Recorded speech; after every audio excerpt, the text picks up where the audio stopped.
हरे कृष्णा। मकर संक्रांति को स्नान दान के पर्व के नाम से जाना जाता है।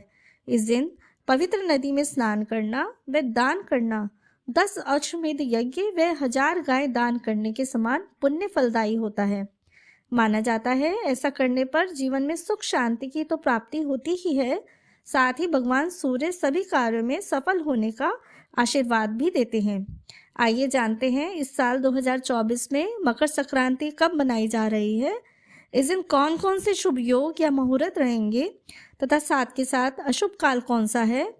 इस दिन स्नान दान का मुहूर्त क्या रहेगा, साथ ही इस दिन पूजा विधि व किन किन वस्तुओं का हमें दान करना चाहिए, क्या करना चाहिए व क्या नहीं करना चाहिए इस दिन, इस बारे में हम संपूर्ण जानकारी प्राप्त करते हैं। इस साल 2024 में 15 जनवरी दिन सोमवार को मकर संक्रांति का पर्व मनाया जाएगा। सूर्य के 15 जनवरी को सुबह 2:54 पर मकर राशि में प्रवेश करते ही मकर संक्रांति की शुरुआत हो जाएगी। अतः उदय तिथि का मान रखते हुए 15 जनवरी को ही मकर संक्रांति का पर्व मनाया जाएगा। इसी तिथि पर सूर्यदेव उत्तरायण होते हैं। उत्तरायण को देवताओं का दिन भी माना जाता है। पौष मास में सूर्यदेव की सवारी खर थी, अतः इस दिन से सूर्यदेव के रथ से खर निकलकर 7 घोड़े सूर्यदेव के रथ में जुड़ जाते हैं, इसलिए सूर्यदेव का वेग व प्रभाव भी बढ़ जाता है। मकर संक्रांति के दिन खर मास के समाप्ति के साथ साथ माघ मास की शुरुआत हो जाती है। मांगलिक कार्य प्रारंभ हो जाते हैं। इस दिन पवित्र नदी में स्नान, सूर्यदेव को अर्घ्य, पूजा अर्चना तथा साथ ही खिचड़ी का दान करने का विशेष महत्व माना जाता है। यह दिन संपूर्ण भारत में किसी न किसी रूप में मनाया जाता है। महाभारत काल में भी भीष्म पितामह ने बाणों की शैया पर कई दिनों तक लेटकर सूर्य नारायण के उत्तरायण होने का इंतजार किया। व मकर संक्रांति के शुभ दिवस पर ही अपने प्राणों को ईश्वर में लीन किया। मकर संक्रांति का पौराणिक महत्व यह भी माना जाता है कि इसी दिन सूर्यवंशी राजा भगीरथ ने पापनाशिनी गंगा को धरती पर लाकर अपने पूर्वजों का मोक्ष प्रदान करवाया था तथा गंगा जल अक्षत तिल से श्राद्ध तर्पण किया था। तभी से माघ मकर संक्रांति को श्राद्ध तर्पण की प्रथा चली आ रही है। अब बात करते हैं 15 जनवरी के दिन शुभ योग क्या बन रहे हैं तथा इस दिन पंचांग क्या रहेगा। पौष माह के शुक्ल पक्ष की पंचमी तिथि के दिन सूर्योदय 7:14 पर होगा तथा सूर्यास्त शाम को 5:57 तक होगा। इस दिन ब्रह्म मुहूर्त सुबह 5:38 से सुबह 6:26 तक रहेगा तथा इस दिन राहु काल सुबह 8:34 से सुबह 9:55 तक रहेगा। इस दिन नक्षत्र शतभिषा नक्षत्र रहेगा सुबह 8:07 तक।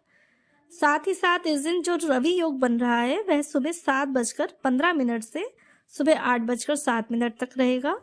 रवि योग में स्नान करना, सूर्यदेव की उपासना करना बेहद शुभ माना जाता है, जिससे आयु वृद्धि व उत्तम स्वास्थ्य का आशीर्वाद प्राप्त होता है। इसके अलावा पुण्यकाल सुबह 7:15 से शाम 5:44 तक रहेगा। इस दिन महा पुण्यकाल सुबह 7:15 से प्रातः 9:06 तक रहेगा। पुण्य काल में स्नान दान के बाद चिवड़ा, दही, तिल खाना बेहद शुभ माना जाता है। इस दिन अभिजीत मुहूर्त दोपहर 12:14 से दोपहर 12:57 तक रहेगा। इस शुभ मुहूर्त में किसी नए काम की शुरुआत की जाए तो सफलता की संभावना अधिक हो जाती है। मकर संक्रांति के दिन आप ब्रह्म मुहूर्त में उठकर नित्य क्रिया से निवृत्त हो अपने आसपास किसी पवित्र नदी में स्नान अवश्य करें। यदि किसी कारणवश नदी में स्नान करना संभव ना हो पाए तो आप घर में ही स्नान के पानी में थोड़ा सा गंगा जल मिलाकर नहाएं। इसके पश्चात आप सूर्य देव को अर्घ दें। अर्घ देने के लिए आप एक तांबे का लोटा लें, उसमें जल भरकर उसमें थोड़ा सा लाल पुष्प व काले तिल डालकर सूर्य देव को 3 बार अर्घ्य जरूर दें तथा हर बार अर्घ्य देने पर एक परिक्रमा अवश्य करें। साथ ही साथ सूर्य मंत्र का जाप भी करें। इसके पश्चात आप पूर्व दिशा की तरफ एक चौकी पर पीला या लाल कपड़ा बिछाकर थोड़ी सी हल्दी छिड़कें तथा उस पर सूर्य देव, गणेश भगवान तथा विष्णु मूर्ति की स्थापना करें, क्योंकि इस दिन सूर्य देव के साथ साथ भगवान विष्णु की भी पूजा का विधान है तथा गणेश देवता तो सर्व पूज्य हैं ही। तो इस दिन आप सबसे पहले आप गणेश देवता की किसी भी मंत्र को लेकर जो है पूजा अर्चना की शुरुआत करें, उनको दूर्वा जो है अर्पित करें और उनके मंत्रों का पाठ करें। धूप दीप नैवेद्य से उनकी पूजा करें, पान का पत्ता अर्पित करें तथा इसके पश्चात भगवान विष्णु व सूर्य देव की पंचोपचार विधि से पूजा प्रारंभ करें। उन्हें नाल पुष्प, अक्षत, वस्त्र आदि अर्पित करें तथा सामर्थ्य के अनुसार सभी दान की सामग्री को भगवान के समक्ष रखें। अब हम दान की बात करें तो दान इस दिन बहुत ही शुभदायी रहता है। यह पर्व ही दान का माना जाता है, अतः इस दिन दान अपनी यथाशक्ति अनुसार जरूर करें। वैसे तो दान की कोई सीमा नहीं है, लेकिन आपका सामर्थ्य आपके अनुसार जितना आपको लगता है आप उतना दान करिए। आप एक दिन पहले ही सारी सामग्री को इकट्ठी कर लें। उस सामग्री में आप क्या करें, आप खिचड़ी का दान अवश्य करें और साथ ही उड़द की दाल, नमक, चावल, हल्दी, सब्जियां, फल, काले तिल, तिल के लड्डू, गुड़, मूंगफली, रेवड़ी, गरम कपड़े का दान अवश्य करें। अगर आप ऐसे करते हैं तो यह धन प्राप्ति का योग करवाता है। वैसे आप अपने सामर्थ्य के अनुसार इसमें से सामग्री बढ़ा घटा भी सकते हैं। देखिए, इस दिन सूर्य अपने पुत्र शनि की राशि मकर राशि में प्रवेश करते हैं, तो इस दिन को पिता पुत्र का मिलन माना जाता है।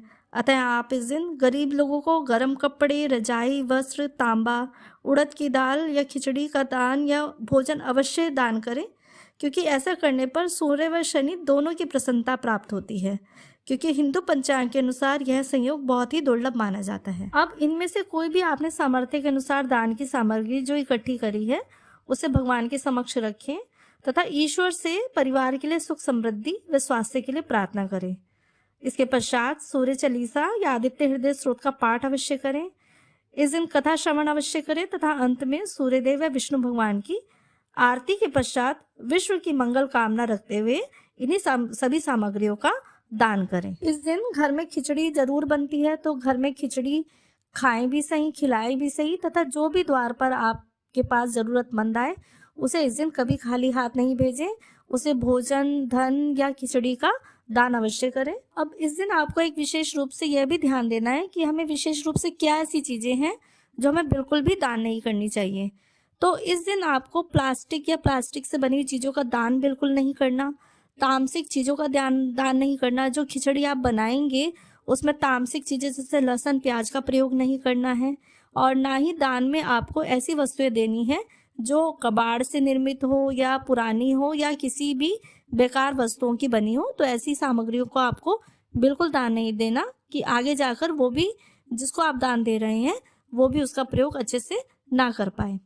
अब इस दिन हमें क्या करना चाहिए, क्या नहीं करना चाहिए। तो क्या करना चाहिए, इस दिन आपने दान का महत्व तो जान ही लिया। इस दिन आप विशेष रूप से सूर्य देव की उपासना करें, उनको अर्घ्य दें, स्नान करें नदी में और दान करें तथा साथ के साथ अब हमें क्या नहीं करना चाहिए। इस दिन हमें तामसिक चीज़ों का प्रयोग भी बिल्कुल नहीं करना चाहिए।